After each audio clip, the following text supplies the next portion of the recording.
Hello, everybody. Welcome back to a new edition of TSAM Digital. Today, I have with me Stuart Gibson. Stuart is the Chief Editor, Global News and US at IBFD. Hi, Stuart. How are you? I'm great, Anam. It's so great to be with you today. It's a pleasure to have you, Stuart. To kick things off, can you give us a brief introduction about yourself? Well, I retired from the federal government, the US government, and the Department of Justice about 8 years ago and failed at it. Before I retired and joined the world of tax publishing, I was primarily responsible for litigating large tax shelter cases and cross-border cases. I probably am most famous for helping to dismantle Swiss banking secrecy in a very famous case involving UBS. Since then, I've been with 3 different tax publishers, and I'm very happy in my home at IBFD, work out of our Washington, D.C. office, and I run our global news operation with correspondents all over the world and editors from here to Malaysia. Brilliant. Thank you very much, Stuart. My first question is around Joe Biden's tax plan. Can you briefly give us an overview about President's tax plans and what implications they will have on international tax and economy?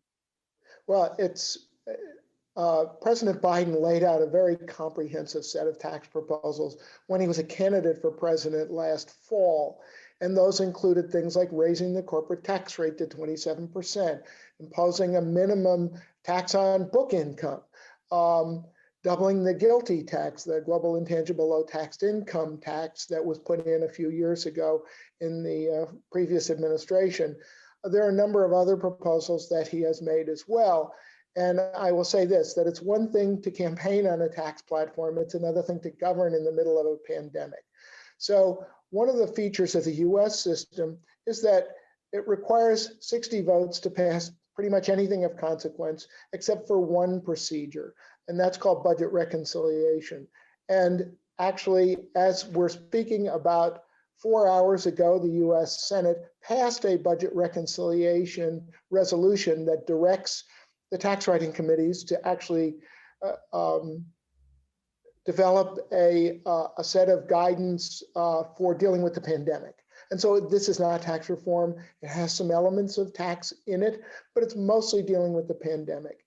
So the feature of reconciliation, which is, by the way, an oxymoron because it allows bills to pass with a simple majority in the Senate, is that you can only do one of these once a year.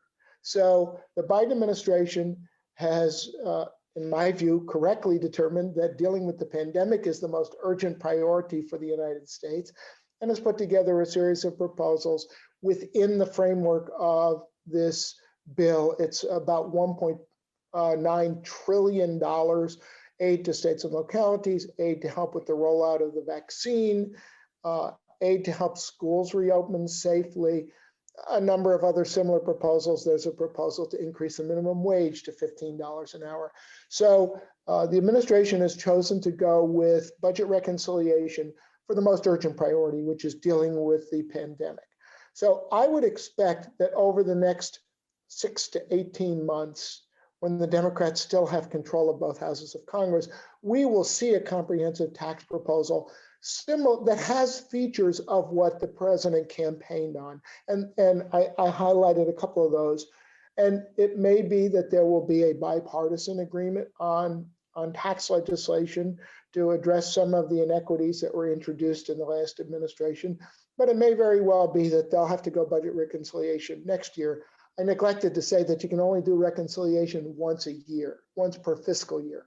So the most urgent priority is dealing with the pandemic. Mm-hmm. I fully expect the president to offer a tax plan once we have a handle on the pandemic, which I got my fingers crossed will be later this year, and I'm hoping that's the case around the world. I realize that's kind of a wishy-washy answer, except I think the most important thing is to watch this space, because anybody can tell you what they think the president's tax plans are actually going to be as opposed to what he campaigned on. I think you might as well just close your eyes and throw a dart at a dartboard right now. Brilliant, Stuart. As you said, president's tax plans will wait until the COVID-19 pandemic is over and they've dealt with that. Would you comment on any? Would you have any comments on what Mr. Biden said about reversing the tax cuts signed by Donald Trump, promising promising to raise the rates on corporate from 21 to 28%? How has COVID-19 impacted that plans? Will he still continue post-pandemic with these actions? I think you're going to see a comprehensive rollback of some of the Trump tax cuts. Now, whether they include features of the international, that affect international taxation and affect corporate taxation in terms of rates, I would not place any bets on that right now. I think what you're going to see is once we've seen some element of recovery, that you will see him raise top tax rates on high earners. And I mean people who are netting over $1 million a year, because our economy is not, it's not one size fits all. Right now, people who've made a lot of money are continuing to make a lot of money, and people who are struggling more, and people who are on the margins in the United States, and I'm sure this is true all around the world, they are still on the margins and have really suffered. So I think you're going to see a very cautious approach. We heard this from Treasury Secretary Yellen during her testimony to the Senate Finance Committee before she was confirmed as Secretary of the Treasury.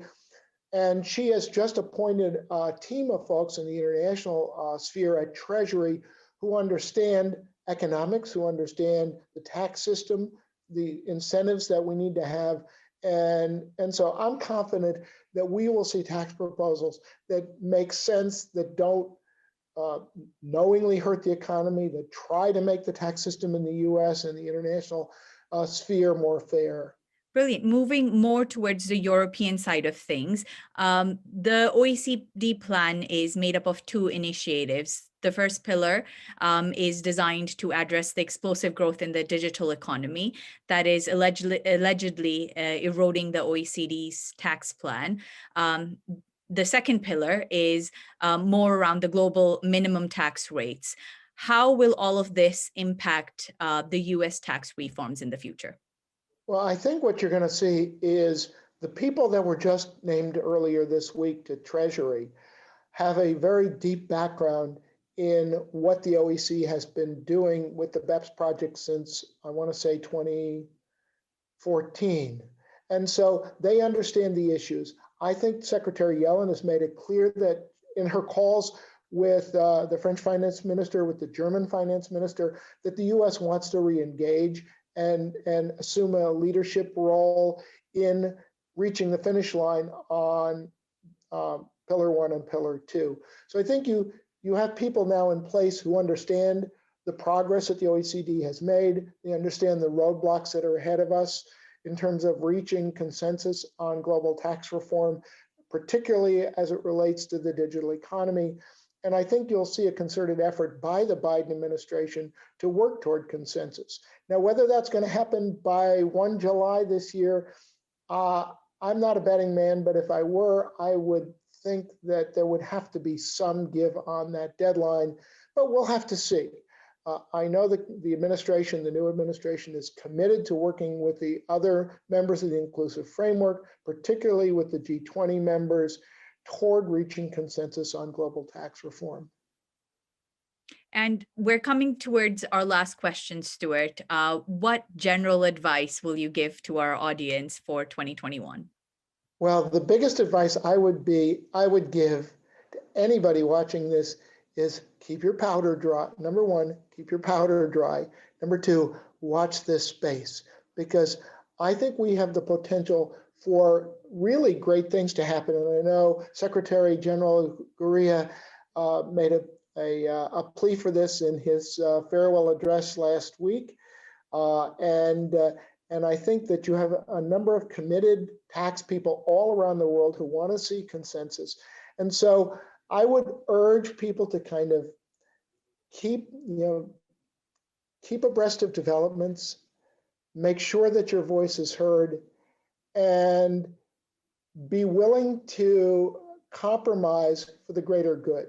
Because I think that the OECD has released a study that says we could see a huge drop in global GDP if we don't reach consensus, particularly on Pillar 1. And it really isn't in the hands of tax professionals and tax administrators around the world. And so stay engaged, keep calm and carry on, I guess, as they say in the UK. Brilliant. Thank you very much, Stuart, for this lovely conversation. Hopefully, our audience have enjoyed it as well, and they will stay connected with us to hear more from TSAM Digital. Thank you. Thank you so much, Anand, for having me.